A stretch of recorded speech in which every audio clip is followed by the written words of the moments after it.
Hello, good morning mga sir, madam, idol. Isang mapagpalang araw po sa inyong lahat. Ngayon mga sir, idol, ay ibabahagi ko na naman sa inyo, ipapakita ko sa inyo ang aking tanim na tanglad na pumoporma na naman na mamulaklak. Napansin ko ito mga sir, idol, November 11, hindi na natural yung kanyang tubo. Lagpas na sa level ng natural na tubo niya. So hindi ko muna siya noon inintindi ang tanglad po nating ito ay pang 3 times niya nang mamumulaklak sa ngayon.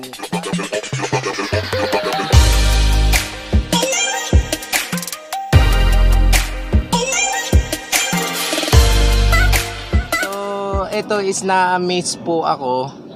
Bali sa natural na tubo ng kanyang puno, ang kanya pong palatandaan na mamumulaklak ay lalagpas po doon ang kanyang tubo. So ito ipapakita ko at ibabahagi para sa mga hindi pa nakakakita ng pagbulaklak ng tanglad or ng tanglad na bumubulaklak. Tanglad ay lemongrass, lemongrass siya. Meron po akong dalawang variety ng tanglad at ito po ay aking kinukunan ng pinanglalahok sa gulay.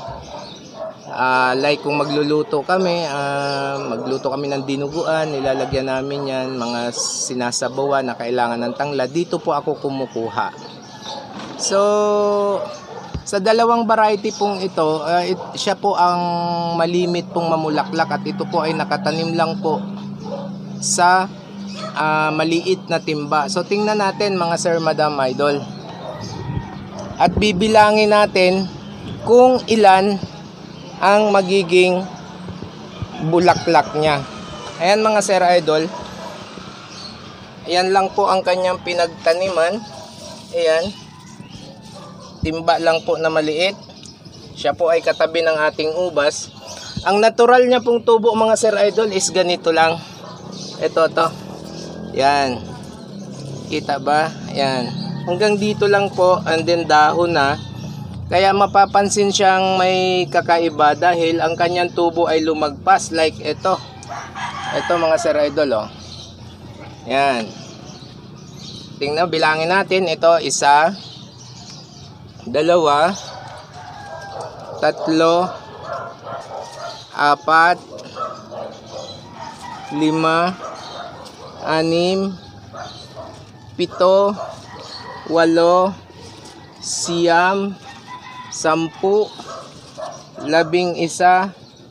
9, 10, 11, 12 mga sir, idol. Itong isa is medyo duda pa ako.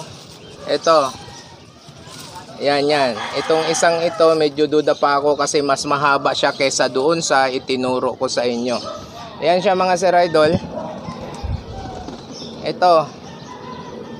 Yan. Kung mapapansin nyo, ang taas na po. No? Yan, mataas na, halos kasing tangkad ko na siya. Pag lumabas pa ang bulaklak niyan dito sa dulo, ay mas mahaba pa po yun. Pero sa tingin ko, ito ay tataas pa ng konti at maglalabas na siya ng bulaklak. 12 pieces po. At ang ating isang variety ng tanglad ay ito po. Yan, nasa timba lang din po yan. Ibang variety rin po ito. Ang atin pong lemongrass or tinatawag na tanglad ay bilong po siya sa Centronilla plants na siya, mosquito repellent, no? Yan, mosquito repellent po ang ating lemongrass or tinatawag nating tanglad or salay-salay sa iba, sa tawag ng mga sa parteng Bisaya. Ito mga sir, idol, kung napapansin nyo, may mga nakaharang pero kakalbuhin ko na naman to ditong portion, no? Ito po ay tanim nating ubas.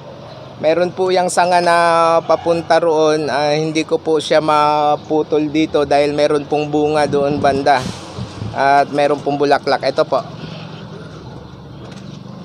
Ayan po, kung mapakikita ba. Ito po. Yan, may bulaklak. And doon po sa doon po sa likod, may mga bunga na po doon na parang jolin na po, ang laki. Kaya hindi ko po siya dito ko lang po ito babawasin para po mabigyang daan po yung ating tanglad. Yan mga Sir Idol, update ko kayo sa sunod kapag ka po ito ay yung talagang may bulaklak na. Ito po ay pang 3 times na, ulitin ko. Pang 3 times na pamumulaklak niya. Yearly po siya namumulaklak. At ang kanyang pinanggalingan ay hindi ko pa po na magbulaklak kasi lagi naman po akong nakakadaan doon. Nakikita ko po lagi. Ito po ay nakakapagpabulaklak po tayo ng kahit papaano. At sinasabi ng iba ay swerte daw. Pero depende po siguro. At least tayo ay may tawag dito, may pinagbabasihan sa tinatawag nilang swerte, pero kailangan pa rin po nating magsikap. Ayan mga Sir Idol, matataas to Idol. Ayan yung mga una netong mga bulaklak mga Sir Idol ay nadidispatcha na po natin. Ayan taas po netong isa. Ayan, ito. Ayan. Ito po ang pinakamataas sa lahat. Ito. Malapit na lumabas ang bulaklak yan mga Sir Idol pag lumiit na po yung mga ganyan. Yan po ang palatandaan ko. So, dati mga Sir Idol, Sir Madam Idol, ang bulaklak po nito ay pinakamataas is 7 tangkay sa una, and then sa pangalawa konti lang din. Ito ngayon mas marami, 12 peraso ang mamumulaklak sa kanya. Ayan ayun, buenas nga daw mga Sir Madam Idol pag mayroong ganyan, pero tingnan na lang natin.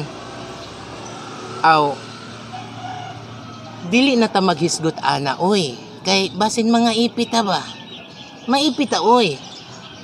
Anga oy, namuwak man ang atong tanglad. Mamuwak. Ayan, ganito lang po ang ko dito sa aking munting taniman mga Sir Idol. Meron tayong talong. Ayan, nahinog na nga yung bunga Ayan, eto pwede na itong pitasin. Ayun, may hinog na po doon banda. Ayan, yung dalawa sa labas puro hinog na rin po. Ayun nakalimutan pitasin. Ito lang po ang aking isa sa aking libangan dito sa aking munting bahay. Ang pag-aalaga ng ating mga halaman. At meron tayong yung ating bonsai. Yan. Nagwa-wild na, pero aayusin natin yan. Inaantay ko lang tumigas-tigas yung bunga ng ating doon. So ayan mga Sir Idol, magandang umaga na lang sa inyong lahat. At mag-ingat tayo parati saan man sulok tayo ng mundo naroon. At shout out sa lahat ng ating subscriber na patuloy na sumusuporta po sa atin. Maraming salamat po sa inyo. At go lang po tayo kung ano man pong mithiin natin sa buhay na sa tingin natin ay may kaganda. Bye bye.